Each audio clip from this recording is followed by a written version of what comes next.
Olá, gente, tudo bem? Sejam muito bem-vindos ao Talks Estadão Media Marketing, um podcast que já é um espaço de bate-papo com marcas e também com executivos de grandes empresas, e aqui a gente discute negócios, tendências e inovação. Eu sou a Rita Lizauskas, sou jornalista e ao lado, sempre ao lado do meu companheiro Igor Ribeiro, que é editor de mídia e marketing do Estadão, e a gente conduz juntos esse bate-papo. Nessa primeira temporada nossa, juntos, estamos focados em mulheres que estão transformando o mercado e moldando o presente e também o futuro da comunicação e do marketing. Quem que a gente recebe hoje, Igor?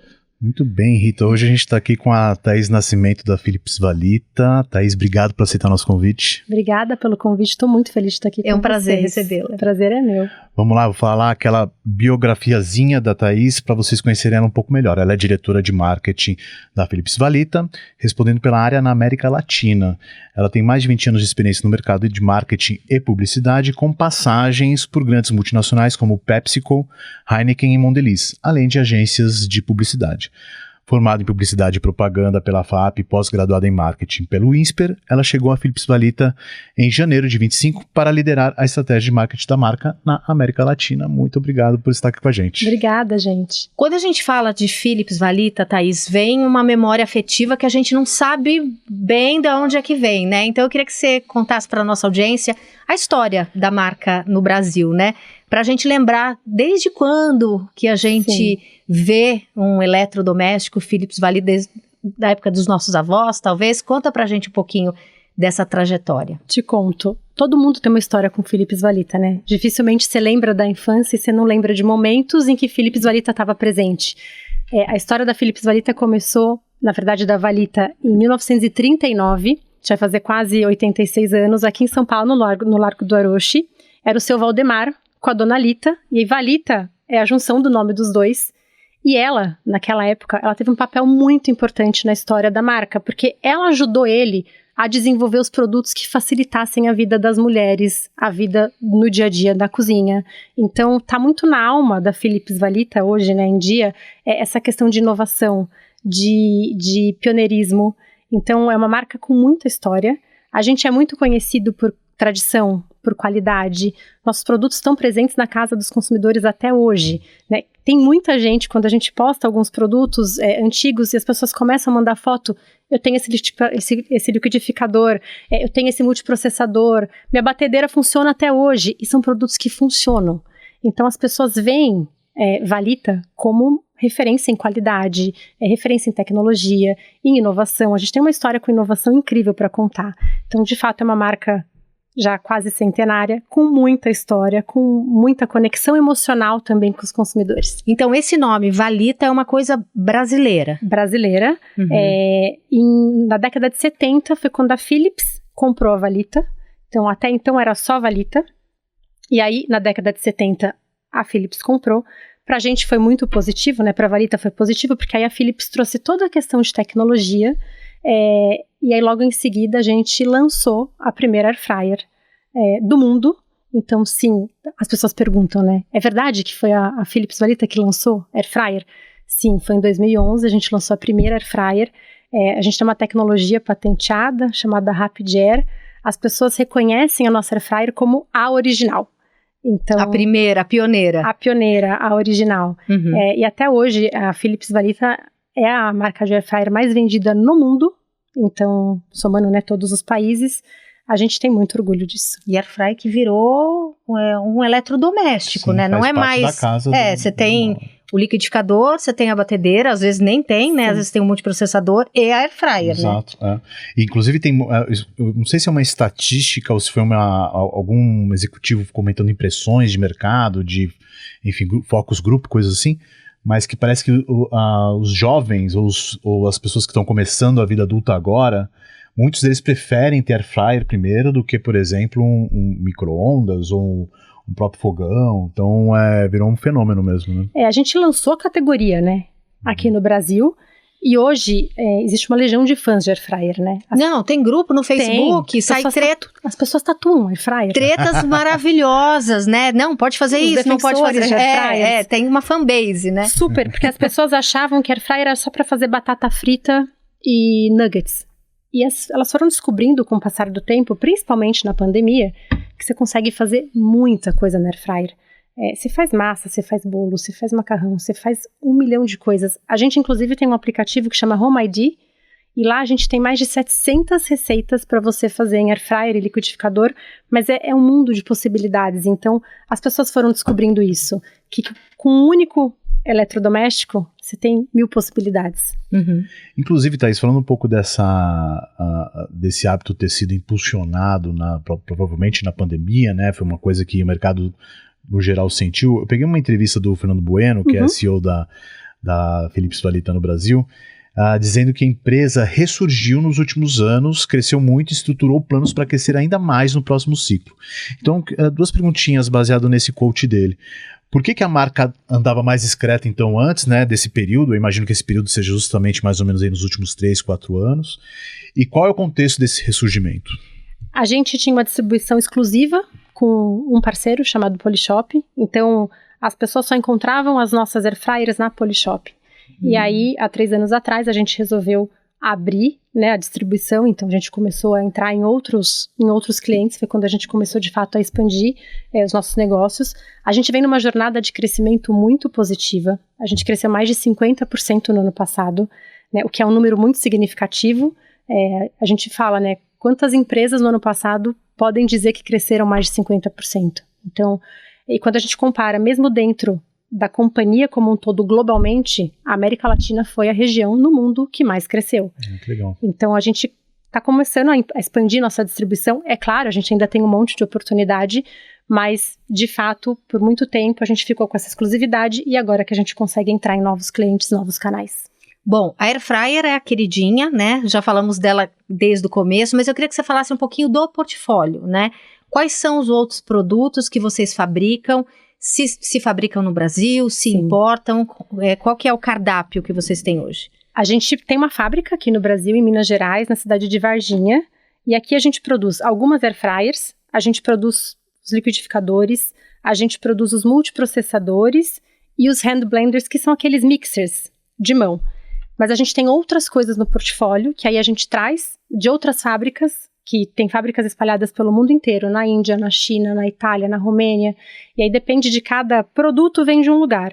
Mas a gente tem também toda a linha de ferros de passar, a gente tem os steamers, que são aqueles vaporizadores. Nossa, eu adoro. Que estão ganhando muito. Porque é muito prático aquilo, é né? muito prático. Você tira uma roupa passada do guarda-roupa, ela não tá mais passada, porque encostou em outra ali, aí você vai com esse steamer e resolve, né? Você não precisa abrir tábua, é muito rápido, ele esquenta muito rápido, e o nosso, se você vira, ele não escorre água. Então ele vira um ferro de passar também. Uhum. Então é uma categoria que está crescendo muito. A gente tem a categoria de máquinas de café, então as super automáticas. Eu não sei se vocês já viram, gente, mas... Não.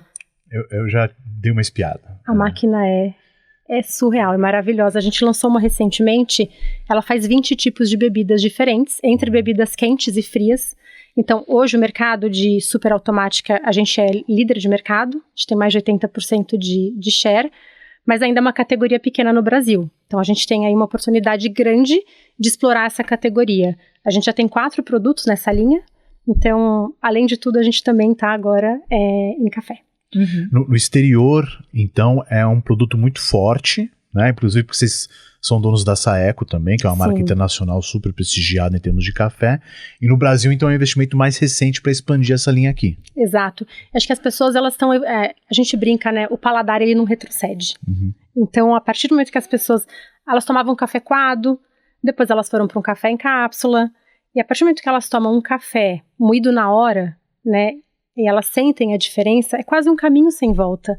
E aí, dentro do nosso portfólio das superautomáticas, a gente também tem uma evolução, né? Então, você tem uma de entrada, que faz menos tipos de bebida, tem menos recursos, até essa que a gente lançou recentemente, que faz esses 20 tipos de bebidas que eu falei para vocês. Então, a gente também, dentro do portfólio, tem várias opções, são 4 opções. Agora, o café está caríssimo, né? Isso acaba impactando de alguma forma os negócios? Então, a nosso favor, quando a gente tem até um simulador no nosso site, que é uma calculadora, onde a pessoa ela pode colocar a quantidade de cápsulas que ela consome e se ela tivesse que comprar o grão, quanto ela economizaria. Porque no final do dia, a máquina ela se paga muito rápido, assim, em menos de um ano a máquina já se pagou. Porque o café em grão, para você moer, ele ainda é mais barato do que o café em cápsula. Entendi. Então, do ponto de vista de economia, pra gente não é uma questão. Embora, sim, a gente saiba que o café tá bastante caro. Mas aí vocês investem nessa mudança de paradigma, né? Porque a gente tem uma impressão de que o de cápsula é mais barato. Mais prático, mas não necessariamente mais barato. Agora, quando você junta com um produto desse, né? Não, e você tem o problema também do lixo, que a cápsula... Sustentabilidade. É outro ponto que a gente aborda também na comunicação. Quando a gente fala das máquinas de café, não só a questão financeira, que no final do dia a conta fecha, mas de sustentabilidade também, né? Então, é super importante. Essa conta do grão, do pó pronto e da cápsula, ela faz tanto sentido que eu que sou fascinado por café, tinha uma época que eu comprava café verde e torrava em casa. Meu Deus! Mas vocês não estão prontos para essa conversa. Não mesmo.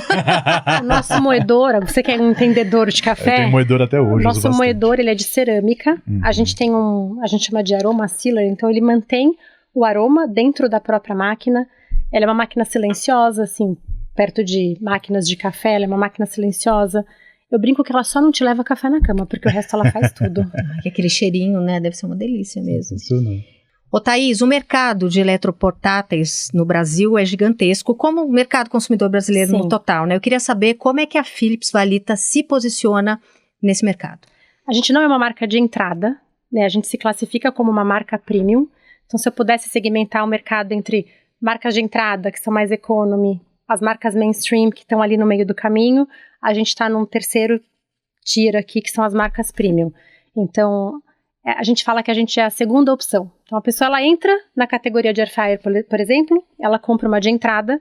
Quando ela entende, né, o mundo de possibilidades e coisas que ela consegue fazer com air fryer, a segunda escolha dela, quando ela vai trocar, ela já quer a melhor de todas. Então, a gente se posiciona como uma marca premium. E nos últimos anos, acho que também em decorrência da pandemia e das pessoas quererem morar num lugar mais confortável, com mais produtos que tornam a vida cotidiana mais fácil, tal, aumentou muito, né, no mercado brasileiro as vendas de eletrodomésticos em geral. Acho que um dado do primeiro semestre do ano passado, que tinha subido 34% na comparação com o mesmo período de 2023. E é uma curva ascendente desde então.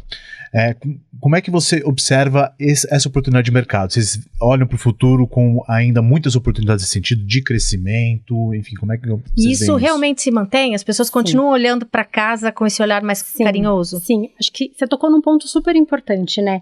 É uma categoria que ela não para de crescer. As pessoas elas buscam cada vez mais praticidade e facilidade, e acho que isso está no nosso DNA. Né? Não só oferecer um produto, mas um produto que facilite a vida dela, que facilite o dia a dia dela. E elas fazem escolhas cada vez mais conscientes, mais saudáveis. Então, a Air Fryer, por exemplo, eu falei que ela cresceu muito, porque as pessoas entenderam que dá para fazer uma comida deliciosa, sem precisar ser frito. Então, dá para fazer de uma forma saudável. E é uma categoria que não para de crescer nunca, eu acho, né? Porque o brasileiro tem muito... Liquidificador, por exemplo, tem uma penetração absurdamente alta. Quase todo mundo tem um liquidificador dentro de casa, né? As pessoas valorizam cozinhar, fazer as coisas em casa. Então, eu acho que eletrodomésticos nunca vai deixar, acho que virar talvez algumas categorias específicas percam um pouco relevância, isso é natural, não dá pra gente generalizar eletrodomésticos, mas a gente tem inovações para isso, né?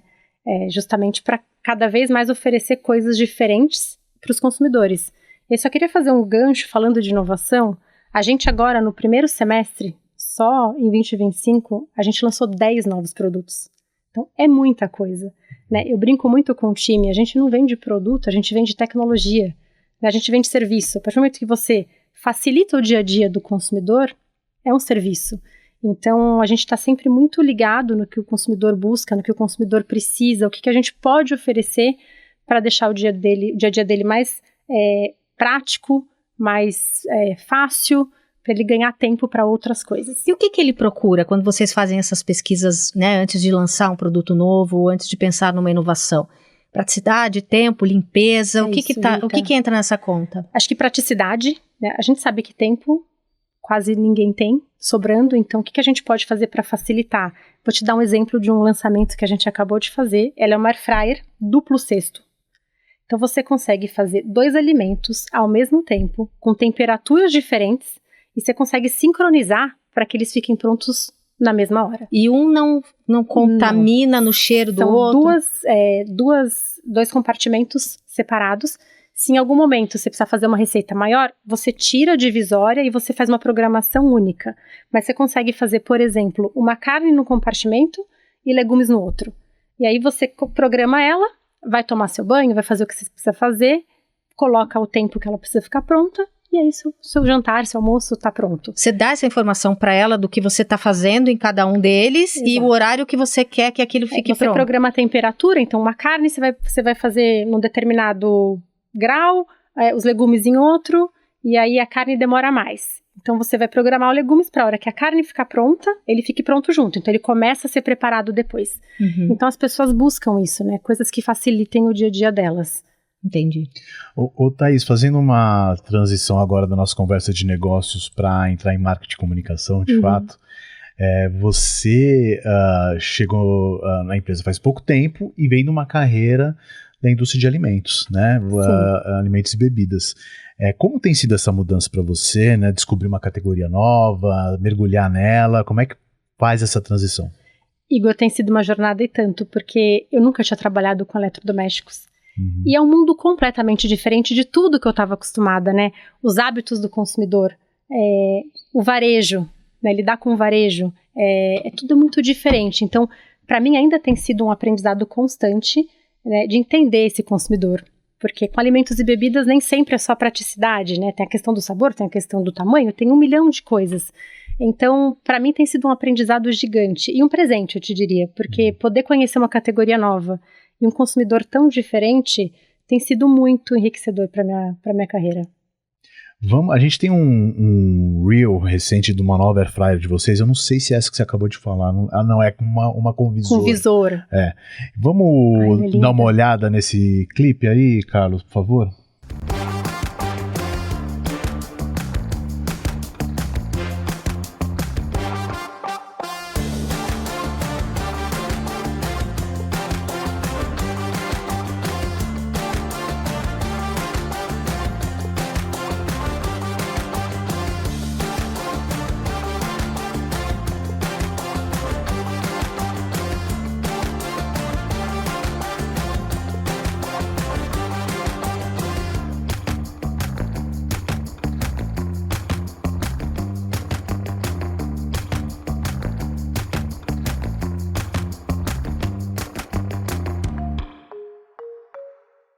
Caso à parte. Ela ganhou um prêmio de design.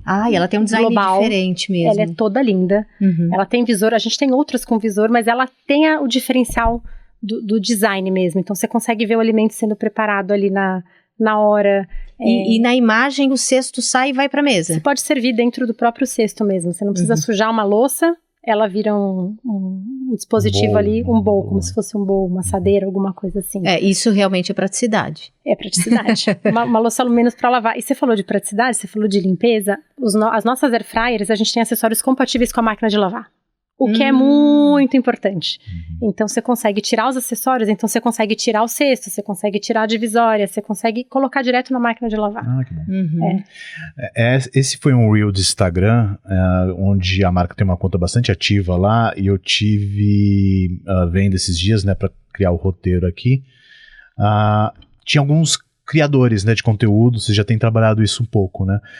Conta um pouco pra gente dessa estratégia, o quanto que marketing de influência é importante para a estratégia de vocês de comunicação neste momento. Imaginem vocês, a gente falou, né, da marca ser tradicional, da marca ser reconhecida por muita qualidade. Então, eu tenho um público que já tem uma conexão emocional muito forte com a marca. Mas eu tenho uma nova geração de consumidores que ainda não conhecem a marca. E que antes, quando a Air Fryer foi lançada em 2011, por exemplo, não existiam muitas marcas, não tinham muitas opções. E hoje, quando o consumidor ele vai para o ponto de venda, ele se depara com um monte de coisa, né? Então, como que a gente consegue criar essa mesma conexão emocional com esses novos consumidores, né? Então, desde que eu cheguei, a gente fez uma releitura da nossa assinatura, do nosso posicionamento. Hoje a gente está assinando como Philips Valita a evolução do seu dia a dia, muito para trazer essa questão de inovação, de tecnologia. E a gente está usando muito os criadores de conteúdo, os influencers, para poder divulgar os nossos atributos funcionais. Porque as pessoas acham que air fryer é tudo igual, liquidificador é tudo igual. E eu preciso mostrar para os consumidores que não é tudo igual. É muito diferente. Faz muita diferença as tecnologias que a gente tem, as funcionalidades que só a gente tem, 2 anos de garantia. O próprio sistema Rapid Air, ele é um sistema patenteado da Philips Valita, que ele distribui o ar uniformemente, que garante, você viu no vídeo, os alimentos crocantes por fora, macios por dentro. É uma tecnologia só nossa. E aí é através de influenciadores que eu consigo fazer com que esses atributos cheguem até os consumidores, principalmente os da nova geração. E aí eles vão conseguir entender por que vale a pena eu comprar uma Philips Valita, né? Eu preciso que eles me ajudem a criar, não o desejo pela air fryer, porque já é uma categoria existente, então não quero que eles desejem uma air fryer, eu quero que eles desejem uma air fryer Philips Valita. E acho que os criadores de conteúdo conseguem ajudar muito a gente nisso. Aí vocês estão comunicando com Millennial, geração Z, e com esse pessoal aqui, geração X, tipo eu, assim... Vocês precisam... Tipo nós. Tipo nós. Vocês precisam comunicar com essas pessoas, obviamente, né? Não dá para garantir só essa memória afetiva, até porque existe muita opção no mercado, como você mesma pontuou, né? Exato. Como é que vocês fazem essa comunicação? E são consumidores muito importantes, né? Que vêm consumindo a nossa marca há muitos anos. Eu não posso simplesmente deixar eles e só falar com os novos consumidores. Achando que eles já estão garantidos. Exato, não, porque eles também têm novas opções no mercado, né? Então não são só os novos consumidores. Então, como que a gente mantém nossa marca ativa com eles e com a nova geração? E é um desafio, né? Porque você imagina, você não tem uma mensagem que fala com todo mundo. É um desafio muito grande. Porque antes você fazia um anúncio para o Jornal Nacional. Estava falando com a casa inteira, hoje não mais. Exato, e um anúncio não vai servir para os dois públicos, né? Então a gente quebrou muito a cabeça. Logo que eu cheguei, a gente lançou recentemente uma campanha que chama Encontro de Gerações. E a gente escolheu alguns influenciadores que justamente têm esse perfil de ter uma pessoa que é essa pessoa da primeira geração, que tem uma conexão com a marca, e uma pessoa dessa geração mais nova. Então, todos os perfis que a gente escolheu, a maioria deles são avós com os netos, e que eles têm perfis juntos no Instagram, que nem o Leonardo e a dona Carminha, e outros que vêm novidades por aí, logo, muito em breve vocês vão ver alguns outros episódios, mas é justamente sobre isso. Então a gente mostra a avó com aquele produto antigo, icônico, super histórico, que por sinal funciona ainda, e o neto mostrando para ela a evolução daquele mesmo produto que ela tinha. Né? A gente fazer releituras das nossas campanhas antigas, então é uma forma de você resgatar, né, a questão da nostalgia. Então o público anterior ele vai se identificar com o que a gente está falando, e o público mais novo também. Então com esse pessoal é bem mais emocional. É totalmente emocional. A marca em si, né, é muito emocional. E eu acho que de todas as marcas que eu já trabalhei ao longo desses 20 anos, eu acho que a Philips Valita é a marca mais emocional. É muito comum eu falar, tô na Philips Valita, e as pessoas falarem, eu tenho uma história com a Philips Valita. Eu tenho um produto, eu fazia receita com a minha avó, a gente fazia de domingo, sempre eu lembro do liquidificador ou da batedeira. Então, de fato, as pessoas têm histórias com a marca. E às vezes elas têm essa história muito ligada ao design, né? Vocês se atentam a isso também, esse design desses eletrodomésticos da casa da avó? A gente vai evoluindo, né? Então, por exemplo, os liquidificadores, a gente estava falando um pouquinho aqui antes de começar o programa, mas eles eram mais pesados, eles ocupavam mais espaço.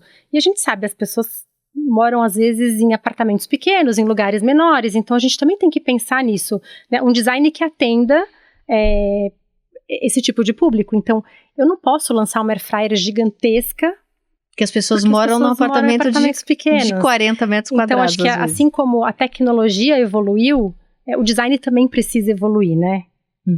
Você falou um pouco dos atributos que os creators ajudam a divulgar. Aliás, eu vi o vídeo do Leonardo com a dona Carminha, isso é muito fofo. É muito fofo. Fechando parênteses. Você falou dos atributos que os creators têm que ajudar a divulgar, e eletrodomésticos depende muito mais desses fatores na comunicação, né, de desempenho, né, de eficiência e tal, do que a categoria que você estava antes, né, que era comida, bebida, que era muito mais branding. Tem se discutido muito no decorrer do último ano essa coisa, branding ou performance e tal. Então eu queria entender de você como é que você vê esse contexto, né, para a Philips Valita no caso, né, você consegue fazer branding ainda, é muito focado em desempenho, como é que a comunicação é estruturada nesse sentido? Acho que a gente nunca vai abrir mão de construção de marca, né, de awareness, até porque os novos consumidores ainda precisam conhecer a nossa marca, mas acho que performance, consistência e resultado é o que a gente busca nas nossas campanhas, e aí acho que usar os influenciadores para isso acabam trazendo um retorno muito positivo para a gente, porque a gente consegue ter visibilidade muitas vezes pelo número de seguidores que eles têm, mas a gente também consegue ir até o final e converter. Então a gente vê, às vezes a gente coloca cupons para influenciador e é uma coisa absurda, assim. Você vem, né, acompanhando, o influenciador fez uma ação, a gente vende às vezes 3, 4, 5 vezes mais naquele período. Então eles convertem. Acho que não só constroem para a marca, ajudam a divulgar a marca, mas eles também convertem. Então eu falo que a gente consegue fazer quase que um funil inteiro com o influenciador, o que é muito positivo, né? Nem sempre a gente consegue com as mídias tradicionais só. Você deu uma entrevista para Exame que você disse que está prevendo o dobro de investimento para marketing em 2025. Como é que isso vai ser feito na prática? Como é que a gente vai ver isso na prática acontecendo? Ou já tem, me conta coisas que vocês têm feito e que vão fazer? A gente já começou muito mais ativo nas redes sociais e a gente tem uma estratégia de estar, a gente fala, né, digital always on.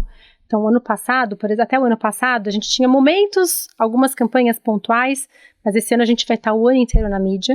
E quando a gente fala de dobrar os investimentos em marketing, não é só em comunicação, mas também em promotor. Né? Então, aumentar o número de promotores no ponto de venda, material de ponto de venda. Acho que é levar a nossa marca cada vez a mais lugares, aumentar a nossa distribuição e fazer com que as nossas mensagens cheguem para cada vez mais pessoas. Então, acho que o nosso dobro do investimento é muito focado em ampliar a nossa marca, tanto do ponto de vista físico, falando de distribuição, quanto do ponto de vista de fazer com que o consumidor esteja mais em contato com ela, por mais tempo. Muito bem. No começo da carreira você passou por algumas agências. Sim. Né? FB, Zogby. Tem mais alguma? Não, só as duas. E hoje em dia as agências de criatividade elas estão enfrentando muitos desafios, são o próprio marketing de influência que a gente tem falado, o crescimento de in-houses, as plataformas de mídia trabalhando diretamente com os clientes, inteligência artificial.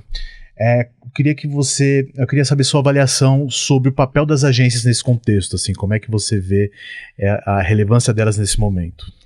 Eu sou da época que a agência ainda era bem raiz, né? A gente só fazia TV, rádio, jornal. Hoje em dia mudou muito. E eu vejo que se as agências elas não seguem esse ritmo, né? Porque antes você tinha uma agência só de online, uma agência só de offline, uma agência de PR. Hoje em dia as coisas elas se misturaram muito. Né? Não dá para você ser específico em uma única coisa. Elas precisam se adaptar. E quando a gente fala, por exemplo, de redes sociais, hoje o tema está super quente, é super legal, daqui 2 dias passou, né? Acabou. Já morreu. Rápido. Então a gente precisa que as agências elas sejam muito ligadas e obviamente hoje em dia a inteligência artificial ajuda muito a você poder mapear o que está acontecendo e a gente ter soluções rápidas. Eu falo que hoje o maior desafio de quem está do outro lado, né, nas agências, é conseguir atender essa agilidade que o consumidor demanda, né? A gente aproveitar carona nos temas que estão quentes, alguém fez algum comentário num podcast, alguém fez algum comentário num vídeo, pegar isso e vamos mandar um produto e já vamos... Mas isso tudo tem que ser muito rápido. Porque 2 dias depois o assunto já é outro, né? Já era. Exato. E você vai mandar, vamos mandar uma air fryer pra Rita. Mas a air fryer tem que chegar amanhã, porque se a air fryer chegar lá na segunda-feira, o stories da Rita já saiu do ar, nem a Rita lembra o que ela falou. Então, assim, a gente precisa dessa agilidade. E acho que as agências, elas estão ainda, eu vejo, né? Ao meu ver, elas ainda estão se moldando para esse novo formato de comunicação, né? Ainda tem as agências só de influenciadores, e aí antes, eu acho que no início tinham os influenciadores contratados só por aquela agência. E aí eles foram entendendo que talvez ele não precise ser de uma única agência, ele pode ser de várias agências, ele pode atender várias agências. Então, eu acho que é um momento novo para a comunicação como um todo, né? E é muito louco, né? Porque as coisas mudam do dia para a noite. Né? Os sistemas se atualizam do dia para a noite, as ferramentas que a gente tem. Então, antes seguidor, a gente olhava pelo número de seguidores. Vamos fechar os seguidores grandes. Mas hoje, com tantas métricas, com tantos sistemas que medem, né, se aquele seguidor ele vai gerar engajamento, qual que é o CPM dele, você consegue fazer escolhas mais inteligentes, direcionar o seu investimento de uma forma mais inteligente. Então, a própria forma de medir, né, o sucesso do influenciador mudou. E tudo muito rápido, né, gente? Uhum. E esse fato de ter essa segmentação faz com que vocês consigam, de repente, atender dores ali pontuais de alguns lugares menores, né? Porque nem tudo são questões macro, né? Às vezes vocês têm desafios, vocês usam esses nano-influenciadores também? Muito, muito, Rita. A gente tem uma escuta muito ativa nas redes sociais. Como eu falei para vocês, um dos desafios é a gente se aproximar dessa nova geração de consumidores e eles estão na internet, né? Eles estão nas redes sociais. Então a gente tem esse mapeamento do que está rolando no social muito grande e às vezes, por exemplo, para máquina de café, é um nicho, né? Eu estou falando de produtos que têm um desembolso muito alto. Eu não vou colocar ele num influenciador massivo para falar com todo mundo porque eu vou estar jogando dinheiro fora. Então às vezes é melhor eu pegar um nano influenciador que ele é especialista em café e ele vai me gerar uma conversão muito maior do que às vezes um influenciador que tem ali 10 milhões de seguidores. E vai falar com as pessoas certas, né? E ele fala com propriedade, ele tem credibilidade para falar sobre aquilo, né? Isso é uma coisa também que acho que a gente precisa tomar muito cuidado em comunicação, porque com a tecnologia, com o IA, todo mundo acha que pode falar sobre tudo. Todo mundo sabe um pouquinho de tudo. E na verdade não é, né? Tem muito mais valor eu pegar um especialista em café, um barista, alguém que entende, vai ser muito mais, vai passar muito mais credibilidade do que às vezes eu pegar uma máquina de café e colocar na mão de uma celebridade que não tem relação nenhuma com café. Uhum. Há um tempo atrás a gente falava que havia 200 milhões de técnicos de futebol no Brasil, né, na época da TV em massa. Agora tem 100 milhões de especialistas em airfryer, não sei quantos milhões, né, ficou muito disperso, né. E isso gera um desafio gigante para o marketing, né, porque você tem que pensar ali caso a caso. Por isso que essas ferramentas, elas ajudam muito a gente. Então as agências, algumas agências especializadas, elas têm essas ferramentas. Esses dias eu estava vendo uma reportagem e a pessoa estava falando, né? Você não pode escolher um influenciador porque eu me identifico ou eu gosto. Não é sobre o meu gosto, né? Você tem que fazer escolhas que de fato vão te trazer um retorno, que vão te gerar conversão. Então muitas vezes eu falo, não conheço, mas está tudo bem. Não conheço, mas eu tenho números que comprovam que ele faz uma entrega efetiva. Tem todo um racional ali para te ajudar a fazer essa escolha. Mas sim, Rita, é um grande desafio. Você imagina, eu estava vendo, a gente tem mais pessoas com celular do que habitantes no Brasil. O Brasil, ele é o segundo país com o maior número de influenciadores no mundo. Então, como que você vai escolher dentro de milhões de pessoas quem são os melhores para sua marca? E aí, graças a Deus, temos a IA para poder ajudar nesse sentido. As agências especializadas e tudo mais. Uhum. A gente estava falando agora há pouco sobre os influenciadores de café, por exemplo. Uhum. E eu sei que uma linha importante de trabalho de vocês hoje em dia é ESG. Tô conectando isso com aquela conversa das cápsulas. Bom. Como é que isso pega para a Philips Valita? Porque ESG, por um lado, tem um backlash grande, aí algumas empresas têm menosprezado na sua estratégia, tem uma coisa, enfim, que não está muito bem. Ou recuado, regredido. E por outro, tem muita marca que faz greenwashing, fala que não sei o que. Para a Philips Valita, na real, sendo honesta, como é que isso funciona para vocês? Esse tema ele é muito levado a sério. Quando a gente fala dentro de ESG, por exemplo, da frente de sustentabilidade, né? Ser sustentável para a gente custa muito mais caro. Então, o tipo de embalagem que a gente usa, a gente tirou aqueles isopores, então quando você compra um eletrodoméstico, normalmente vem com os isopores para proteger o eletrodoméstico. A gente tirou esses isopores. A nossa caixa ela é feita com 100% de material reciclável.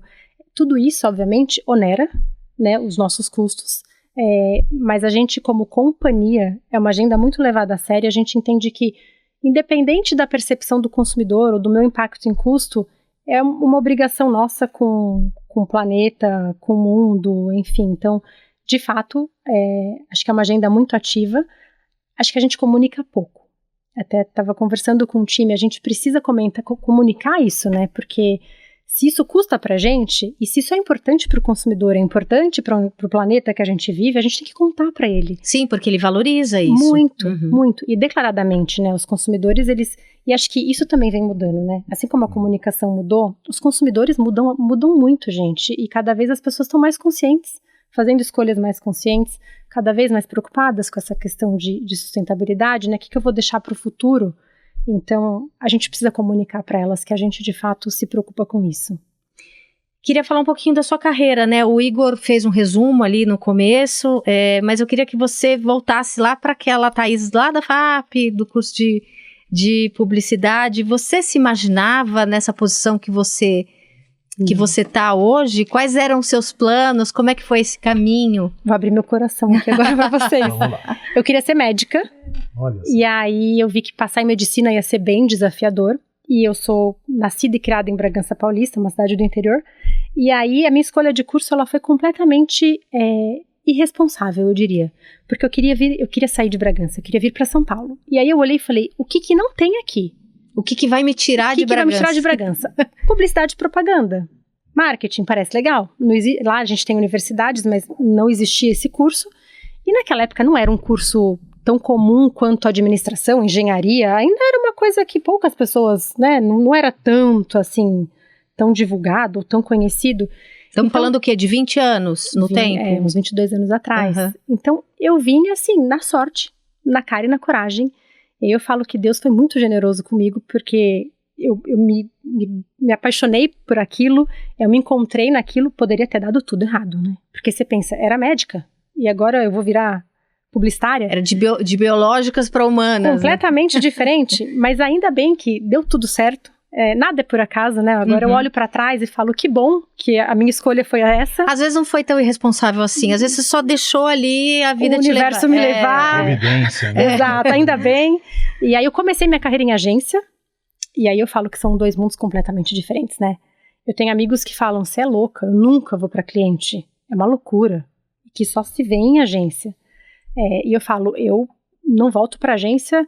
Nunca diga nunca, mas porque nunca é muito tempo, nunca mas é muito tempo, se eu puder olha, evitar, né? A probabilidade é zero, porque são dois mundos muito diferentes, né? E acho que depois que eu fiz a minha transição para marketing, que para mim era sempre, quando agência, você pega um pedaço ali da história, você recebe o briefing, você vai fazer uma campanha, mas você não tem o todo, né? Por que vocês estão lançando esse produto? Por que vocês chegaram nisso? Ou por que a gente vai fazer isso, né? Você só pega uma parte da história. E essa saída de agência para cliente, né, como você mesma disse, também foi por acaso? Não. Ou foi uma coisa que você já começou a ver? Foi super planejado. Uhum. Porque aí quando eu era agência, né, e tinha muita interação com os clientes, e eles comentavam, a gente fez tal pesquisa, a gente teve tal treinamento. Eu falava, poxa, que legal. Queria saber mais, queria ver mais. E aí teve um momento da minha carreira que eu falei, eu quero virar cliente, não quero mais ser agência. E foi uma decisão bem pensada. Uhum. E aí quando eu conversei internamente na agência, meu chefe na agência naquela época, ele falou, vamos ver se dentro de algum dos nossos clientes a gente tem alguma oportunidade pra gente não te perder, pra gente poder ficar em contato. E aí a Mondelez, né, era Kraft Foods, a Mondelez estava vindo para São Paulo, e aí apliquei para um processo, e aí comecei minha carreira em marketing na Mondelez. Ele foi bem generoso com você, seu chefe? Ele foi muito. Ele não queria deixar eu sair. Aí eu falei para ele, não é uma decisão financeira, uma decisão de eu não gosto daqui. Eu gostava muito da agência, minhas melhores amigas de vida são da agência, mas eu queria conhecer o outro lado, e ele entendeu que de fato não era nada ia me segurar ali, então ele optou por me ajudar, e foi muito bom. Ô Thaís, apesar de você ter tido, apesar não, né, que bom que você teve um chefe que foi sensível, né, à sua perspectiva de mudança de carreira.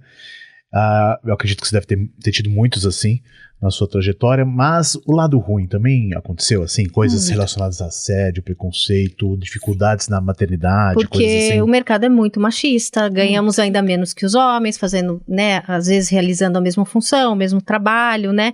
Como é que foi isso para você? É uma pergunta que a gente tem feito para todas as nossas convidadas, né? E a gente fica surpresa como essas histórias acabam se entrelaçando. E quando o Igor começou a perguntar, você já começou a concordar? Sim. Aliás, parabéns, porque vocês estão chamando mulheres, né? Então, acho que é muito bom. Fiquei muito feliz quando eu vi isso. De fato existe, gente. Não dá pra gente ignorar. E acho que hoje em dia, talvez menos ou mais velado do que era antigamente, mas quando eu trabalhava em agência, por exemplo, o machismo era completamente descarado. Tinha uma festa de final de ano na empresa, onde existiam cartazes na parede de melhor aquisição do ano, é linda de frente e de trás. Objetificando assim, declaradamente. Isso era impresso. E aí você chegava na festa de final de ano e você ia morrendo de medo, olhar a parede pra ver se seu nome tava lá em algum lugar. Gente, constrangedor. E a gente tá falando de coisa de 20 anos atrás. De 20 anos atrás. Não é um século passado. Não é. Não. Então, assim, é real, né? Existe, assim como eu já ouvi, foi promovida porque deve ter feito alguma coisa com o chefe. Né, minimizando a sua capacidade, as suas entregas, mesmo sabendo que você é uma excelente profissional, te resumem não, tem alguma coisa. Então, é muito difícil, né? Eu acho que melhorou muito, e graças a Deus, a internet, as pessoas elas têm um pouco mais de cautela na hora de falar algumas coisas. Porque agora a gente tem smartphones que gravam, né, que produzem provas, né? Então, elas estão mais cautelosas. Eu não sei o quanto elas mudaram genuinamente, isso não dá pra, né, em essência, a gente não consegue dizer, mas as coisas melhoraram bastante. Isso é o tipo de coisa que hoje em dia jamais aconteceria, né?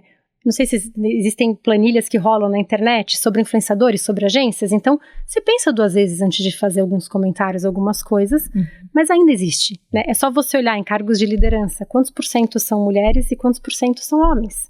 E você falou do salário. Pode equiparar, dificilmente as mulheres ganham como os homens. Então, a gente tem muito que avançar ainda, né? Muito. Você falou da maternidade, né? Eu, por uma decisão minha pessoal, decidi não ser mãe. Não tem absolutamente nada a ver com o trabalho. É uma decisão minha. Mas eu acho que isso conta muitas vezes, sabia? Porque, não tem filhos. Então você tem mais flexibilidade de viajar. E mesmo dentro da empresa, a Thaís é a pessoa que sempre viajava. Porque a Thaís não tem os filhos. Mas eu tenho família, eu tenho meu marido, eu tenho minha vida, eu tenho a minha casa, né? Não é porque eu escolhi não ter filhos. Por que o cara não vai? Por que eu que não tenho filhos tenho que ir? Então, é diferente, mas ainda existe, infelizmente. Mas a gente chega lá, né? É um processo, acho que a gente vem numa evolução e eu espero muito que em algum momento as coisas elas estejam iguais. Não, e a gente que teve essa experiência anterior, esses dias eu estava conversando com meninas mais jovens e falando assim, vocês não têm ideia de coisas que aconteciam no começo dos anos 2000, né? Assim, nem é tanto tempo atrás. Que não é tanto tempo atrás, é assédio moral, é assédio sexual, essa questão de homens e mulheres exercendo a mesmíssima função, você ter que responder em entrevistas de emprego, né? Porque para saber se você não tem filho, eles têm que te perguntar também, né? Exato. Essa é uma pergunta que eles fazem. Tem filho? Você acabou de casar, né? Eles só sabem que você não tem filho porque essa pergunta é feita e porque essa questão vem à mesa, né? Isso é muito injusto com as mulheres em geral. A gente, como mulher, também teve que aprender, né, Rita? Porque, por exemplo, você ia para uma reunião antes com 10 homens e só você de mulher. Eu não sei, mas eu várias vezes me sentia um pouco acuada de fazer algum comentário, ou fazia um comentário e aí logo alguém já vinha e me cortava, ou era como se eu não estivesse ali, né? Então, totalmente, tá bom. Coadjuvante. E às vezes ter que ir preparada para essa reunião, porque todas as suas ideias ou colocações vão ser questionadas. Então você tem que estar ali com tudo na manga, coisas que muitas vezes não acontecem com a os gente homens. Também foi aprendendo dá licença, eu tô falando, né? Meu lugar, eu tô falando, me escuta, depois você fala. Mas acho que por muito tempo eu era a pessoa que ficava quieta, ouvindo, e se me cortassem, ficava chateada. Hoje em dia não. Eu não cheguei onde eu cheguei à toa. A gente é par, se ele ganha mais que eu, não me importa, mas você vai me ouvir. Acho que a gente também foi aprendendo a lidar, a se impor, a mostrar nosso valor, porque a gente sempre soube que tinha, mas talvez a gente não conseguisse transmitir isso de uma forma... E o que essa maturidade impacta na tua liderança, né? Você é uma liderança feminina, você ter passado por tudo isso, né? Ver essa mudança de paradigma, essa mudança do mercado de trabalho... te fez uma líder mais consciente, mais atenta com as suas lideradas? Liderados também, né? E liderados também. Acho que só quando a gente vive algumas dores, a gente consegue entender o que são essas dores, né? E isso naturalmente torna a gente mais empático. Então, tendo passado por várias experiências, eu mencionei aqui 1 ou 2, mas existem várias, Rita. Eu ficaria aqui por horas contando várias coisas para vocês que você ia falar, imagina, mentira. Que sim, aconteceram, mas isso ensina, né? Isso ensina, e eu falo que líderes ruins, independente de serem homens ou mulheres, eles ensinam muito aquilo do que a gente não quer ser, né? Então, dói na hora, né? A gente tá ali, tá vivenciando tudo aquilo, mas eles ensinam a gente. Você fala, eu nunca vou fazer isso pro meu time, eu nunca vou tratar uma pessoa desse jeito. Então, acho que torna a gente bem mais empático, bem mais compreensível. Bom, eu queria agradecer muitíssimo a presença da Thaís Nascimento, que é diretora de marketing da Philips Valita para a América Latina. Muito obrigada, Thaís. Foi um prazer recebê-la aqui. Foi um papo muito bom, né, Igor? Exato. Obrigado, Thaís, por ter vindo. Foi uma delícia conversar com você. Prazer foi todo meu, gente. Espero que seja o primeiro de muitos. Exatamente. Fiquei muito feliz de bater esse papo com vocês. Obrigada. Bom, e você que está acompanhando, eu já quero deixar você convidado para o nosso próximo episódio, né, com mais uma liderança feminina, falando um pouco sobre sua carreira, desafios, tendência no mercado de marketing e também abrindo o coração, como a Thaís fez aqui com a gente hoje. Até o próximo episódio, então. Tchau.